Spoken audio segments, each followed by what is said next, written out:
Degree படித்திருந்தால் போதும். ரயில்வேயில் 368 station controller காலியிடங்கள் அறிவிப்பு.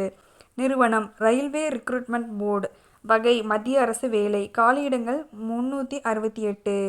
ஸ்டேஷன் கண்ட்ரோலர் பணியிடம் இந்தியா முழுவதும். விண்ணப்பிக்க ஆரம்ப தேதி 15/9/2025. விண்ணப்பிக்க கடைசி தேதி 14/10/2025.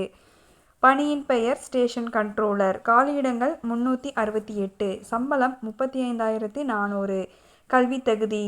ஸ்டேஷன் கண்ட்ரோலர் பணிக்கு விண்ணப்பிக்க அங்கீகரிக்கப்பட்ட கல்வி நிறுவனம் அல்லது பல்கலைக்கழகத்தில் ஏதேனும் ஒரு துறையில் பட்டம் பெற்றிருக்க வேண்டும். வயது வரம்பு 20 வயதை பூர்த்தி அடைந்தவராகவும் 33 வயதுக்கு மேற்படாதவராகவும் இருத்தல் வேண்டும். வயது தளர்வு. SC/ST பிரிவினருக்கு 5 ஆண்டுகள் வயது தளர்வு அளிக்கப்படும். இதனால் அவர்கள் 38 வயது வரை விண்ணப்பிக்கலாம்.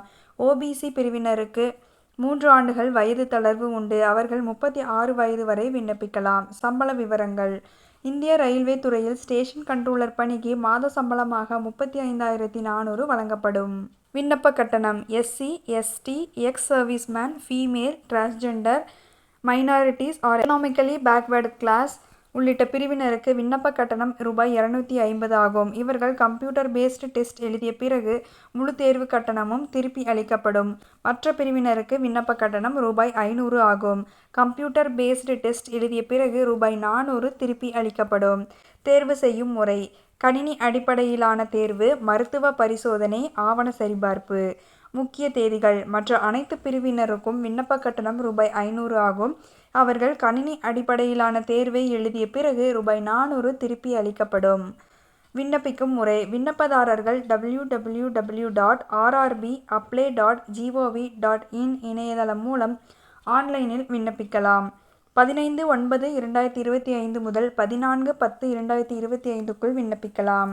முதலில் இணையதளத்தில் பதிவு செய்து கொள்ள வேண்டும். பின்னர் அதிகாரப்பூர்வ அறிவிப்பில் குறிப்பிடப்பட்டுள்ள தேவையான அனைத்து ஆவணங்களையும் தயாராக வைத்துக் கொண்டு ஆன்லைன் மூலம் உங்கள் விண்ணப்பத்தை சமர்ப்பிக்க வேண்டும்.